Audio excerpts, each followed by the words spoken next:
Beauty standards have always been prevalent in our society, but in more recent times, many people find these standards unavoidable, especially for people in the pageant world.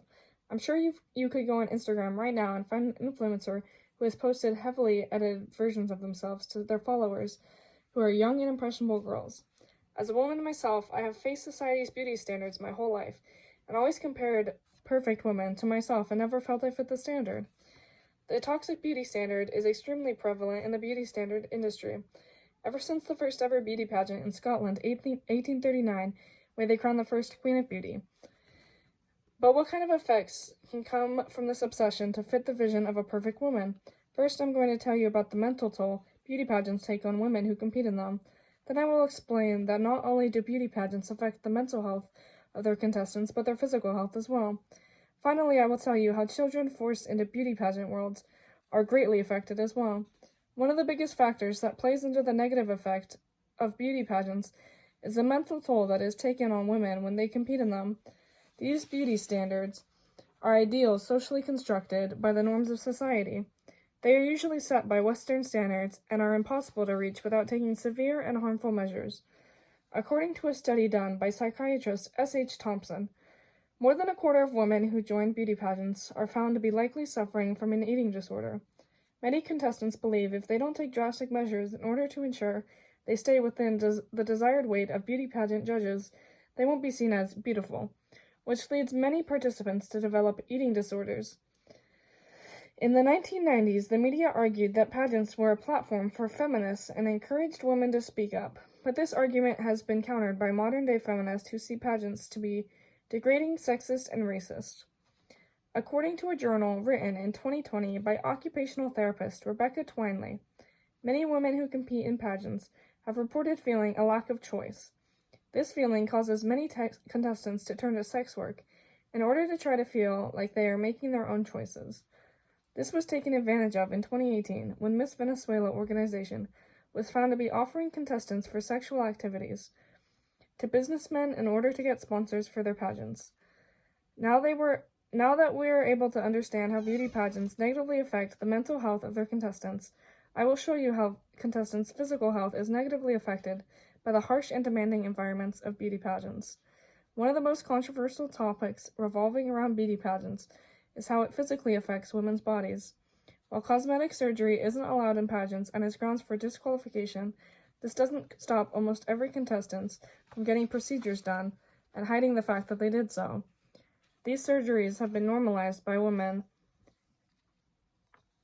that have been lured into believing they have control over their bodies if they can surgically change themselves to look a certain way.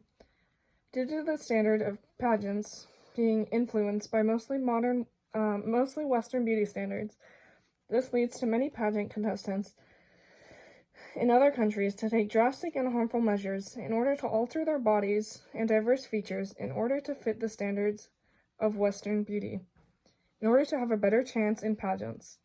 This can include using glutathione as a skin whitening drug, even though it is illegal in most countries.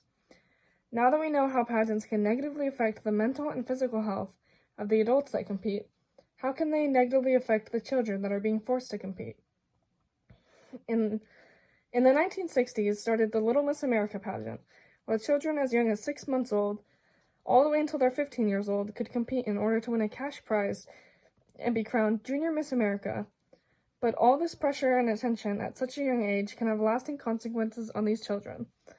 While some might say that being able to win a cash prize in a pageant like this could financially benefit the winner's family, according to Marta M. Cartwright, a natural scientist professor at University of Arizona, child pageant prizes rarely surpass $1,000, and the average cost to enter your child into a pageant and then get a dress and the beauty procedures exceeds $3,000.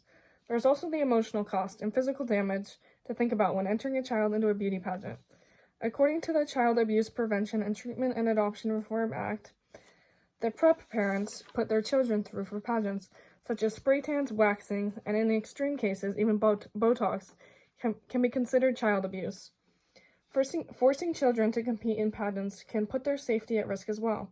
By having them wear revealing clothing, doing provocative dances, and displaying it to the public view can lead to many dangerous situations. Being exposed to the pressure of pageants at such a young age can start to warp a mind of a child. A study done by Professor Cartwright, a natural scientist at University of Arizona, shows that children in pageants as young as 5 have an image in their head of perfect, and it takes a mental toll on their health, causing them to be upset with their own body when they don't meet this standard. Now that we know the effects beauty pageants can have on not only the adults that compete, but the children that compete as well, it is time to wrap things up. In conclusion, pageants have been around since 1839, and contrary to what many say, they destroy the health of the women that compete. I first told you about how beauty pageants destroy the mental health of women all over the world. I then told you how pageants lead to women altering their bodies in order to meet the beauty standards. Finally, we discussed how they affect children's mental health. These women deserve better. They should not have to feel self-conscious about their own bodies.